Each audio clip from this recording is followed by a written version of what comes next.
بسم الله الرحمن الرحيم إنا أنزلناه في ليلة القدر وما أدراك ما ليلة القدر ليلة القدر خير من ألف شهر صدق الله العظيم إن الله وملائكته يصلون على النبي يا أيها الذين آمنوا صلوا عليه وسلموا تسليما الصلاة والسلام عليك يا رسول الله وعلى آلك وأصحابك يا خاتم النبيين۔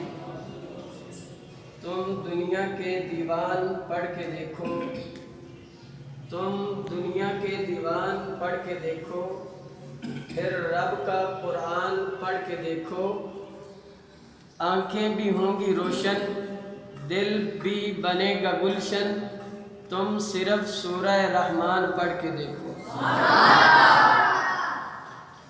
سب سے پہلے میں مبارکباد پیش کرتا ہوں اس بچے کو کہ انہوں نے محنت کر کے قرآن مجید کو حفظ کیا، اور دعا کرتا ہوں کہ اللہ کریم ساری زندگی ان کو قرآن مجید یاد رکھنے کی اور اس پر عمل کرنے کی توفیق عطا فرمائے۔ ان کے والدین کو بھی مبارکباد پیش کرتا ہوں، اور ان کے رشتہ داروں کو، اس اساتذہ کرام کو، اس ادارے کو، ہمارے پرنسپل صاحب کو، تمام کو مبارکباد پیش کرتا ہوں۔ اللہ کریم اس کار خیر کی جزا عطا فرمائے۔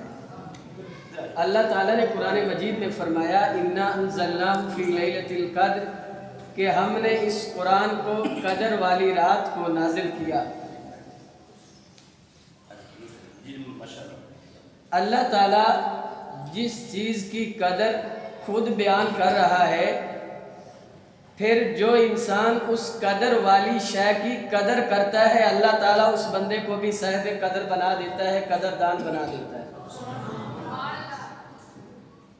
جس قرآن کے بارے میں اللہ تعالیٰ نے فرمایا کہ ہم نے قدر والی رات کو اس قرآن کو نازل کیا ہے اپنے حبیب کے سینے پر، اس رات کی قدر کیا ہے؟ اس رات کی قدر بھی اللہ نے خود بیان کی ہے کہ جس رات کو یہ قرآن نازل ہوا ہے، اس رات کی قدر عظمت شان یہ ہے۔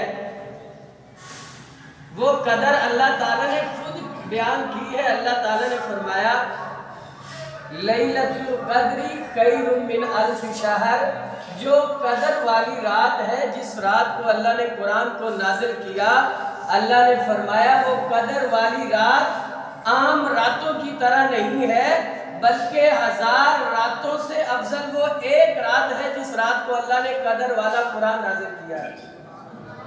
اور پھر علماء کرام اس سورت کی تفسیر میں لکھتے ہیں کہ اللہ بھی قدر والا ہے۔ جو قرآن کو لے آیا ہے جبریل امین، وہ بھی قدر والا ہے۔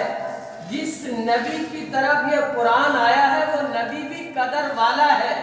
جس امت کے لیے یہ قرآن آیا ہے، وہ امت بھی قدر والی ہے، اور جو قرآن ہے وہ بھی ساری کتابوں میں قدر والا ہے۔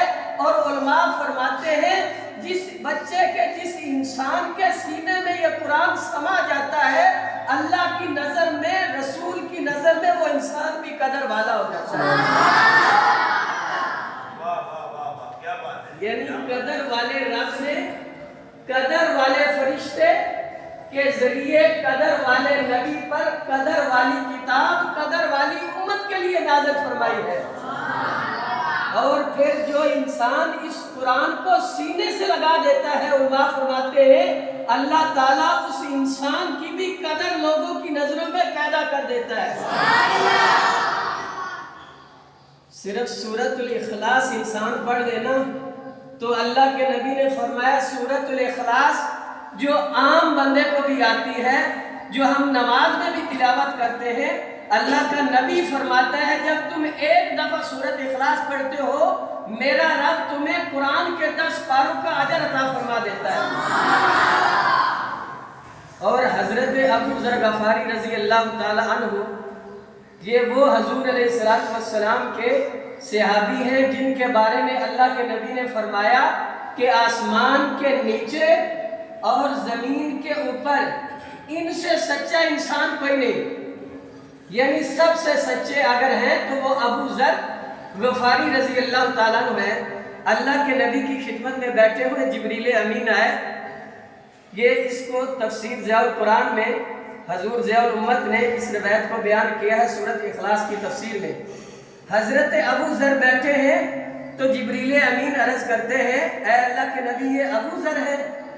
حضور علیہ السلام نے ارشاد فرمایا اے جبریل ان کو تو بھی جانتا ہے؟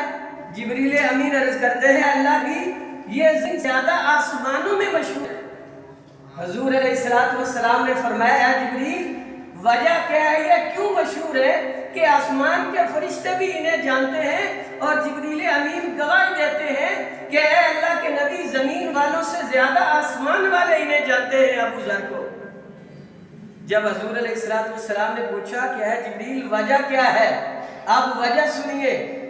جبریل امین عرض کرتے ہیں اے اللہ کے نبی ایک تو ابو ذر سورۃ اخلاص کی تلاوت کثرت سے کرتے ہیں، اللہ کے فرشتوں کو محبوب بن جاتے ہیں اور اللہ کے فرشتے ان سے پیار کرتے ہیں، اور ان کا دوسرا وصف یہ ہے کہ یہ اپنے آپ کو چھوٹا تصور کرتے ہیں، اپنے آپ کو بڑا تصور نہیں کرتے، ان کی ذات میں عاجزی اور انکساری ہے۔